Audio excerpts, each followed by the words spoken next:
हम आभारी हैं भोपाल नगर निगम के आयुक्त महोदय के, जिन्होंने कि हमारी अनुरोध पर आज ये मीटिंग रखी थी वेंडर्स एक्ट के बारे में।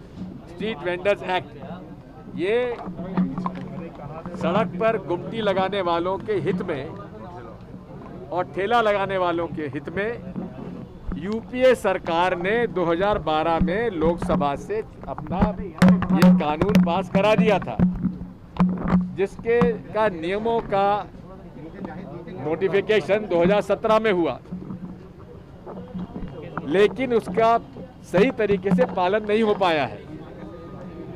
भोपाल में गुमटियों का बहुत बड़े तादाद में धंधा चला हुआ है। दादा लोग घर बैठकर गुमटी पे वसूली कर रहे हैं और जो गुमटी पर बैठने वाला है, जिसका कि हक है, को किराया देना पड़ रहा है। अभी आरिफ भाई मुझे बता रहे थे कि जो गुमटी से पैसा कमाता है, अगर 100 रुपये तो केवल 40 रुपये वो ले जाता है, 60 रुपये वहाँ के दादा लोग उससे छुड़ा लेते हैं। ये पूरे तरीके से भोपाल शहर के उन दादा लोगों के खिलाफ कानून है। उन लोगों के खिलाफ हम लोगों को पूरा प्रयास करना है। हमें इस बात का दुख है कि जो कोरोना काल में बहुत सारे लोग बेरोजगार हो गए, उन्होंने अपने ठेला और गुमटी लगाई, तो पोर्टल जिस पर की रजिस्ट्रेशन होता है, उस पोर्टल वो खुल नहीं रहा है। अभी आयुक्त महोदय के सामने हमने कहा खोल के दिखा दी, उनका साहब टेक्निकल फॉल्ट है। इसका मतलब ये है कि नया रजिस्ट्रेशन बंद है। हम चाहेंगे नया रजिस्ट्रेशन तत्काल हो। तीसरी बात,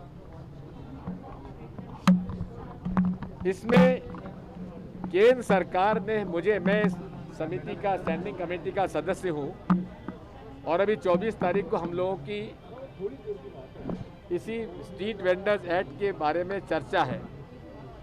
तो जो किताब मुझे दी गई है उसमें इंटरेस्ट रेट 24% लिखा हुआ है, जबकि कोई बैंक 24% इंटरेस्ट लेता नहीं है। पब्लिक सेक्टर लेते हैं 11.5 से 12.5% के बीच में, और प्राइवेट बैंक लेते हैं 13 से 14% के बीच में। तो स्वयं केंद्र सरकार के बुकलेट हमको गुमराह कर रही है।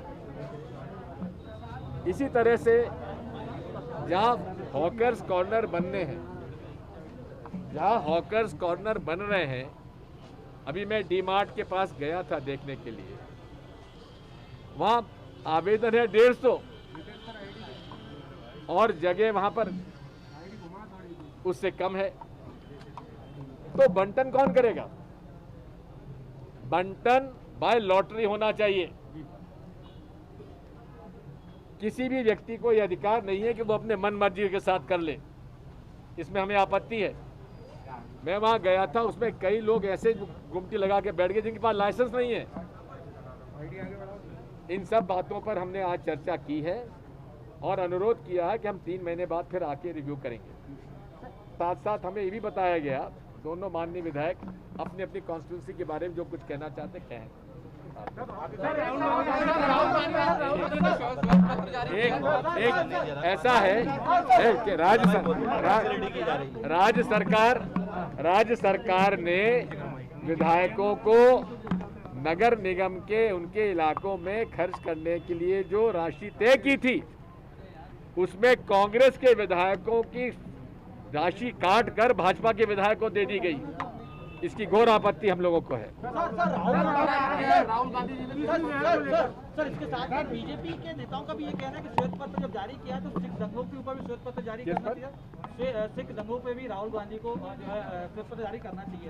सन 84 की बात आज करेंगे वो लोग, और उसका व्हाइट पेपर पहले भी इशू हो चुका है। सर कोविड को लेकर राहुल गांधी ने लेकिन किया है सर, तो इसके पीछे ऐसा है, कोविड के मामले में जितना अध्ययन राहुल गांधी जी ने किया है उतना तो शायद डॉक्टर हर्षवर्धन जी भी नहीं किया होगा। और सही ढंग से उन्होंने अपनी समय पर मांग उठाते रहे। अगर उनकी बात मोदी जी फरवरी 2020 में मान लिए होते तो इतनी मौतें नहीं होती। और आज हमें इस बात का दुख है कि नरेंद्र मोदी जी ने घोषणा की थी कि कोविड से जो मरेगा उसको केंद्र सरकार 4 लाख रुपए देगी, और अब सुप्रीम कोर्ट के सामने कह दिया कि हमारे पास पैसा नहीं है। अरे प्रधानमंत्री का महल बन रहा है, उपराष्ट्रपति जी का महल बन रहा है, सेंट्रल विस्टा बन रहा है, हजारों करोड़ रुपए खर्च हो रहे हैं। अरे उसमें से काट कर इन बेचारों को मुआवजा मिलना चाहिए। उसमें यह भी है कि आपकी अगर मृत्यु नहीं हुई है उन परिवारों के अस्पतालों के बिल भी देना चाहिए, उसका भी समाप्त कर दिया। और तो और आयुष्मान कार्ड को भी मान्यता नहीं दी गई, 2020 के मार्च के बाद से लेकर आज तक बीच में दी गई। बहुत सारे केसेस हमारे पास ऐसे आ रहे हैं जहां लोगों का मेडिकल क्लेम बीमा कंपनियां नहीं दे रही हैं, चक्कर काट रहे हैं। इन सब बातों पर ध्यान देने की आवश्यकता है और हम अनुरोध करेंगे माननीय सुप्रीम कोर्ट का नजरिया बहुत सही रहा है इसके मामले में कि वो निर्देशित करें कि बंद करो ये प्रधानमंत्री निवास और उपराष्ट्रपति निवास और सेंट्रल विस्टा, और उसका सारा पैसा कोरोना से मरने वाले मृत परिवारों को देना चाहिए।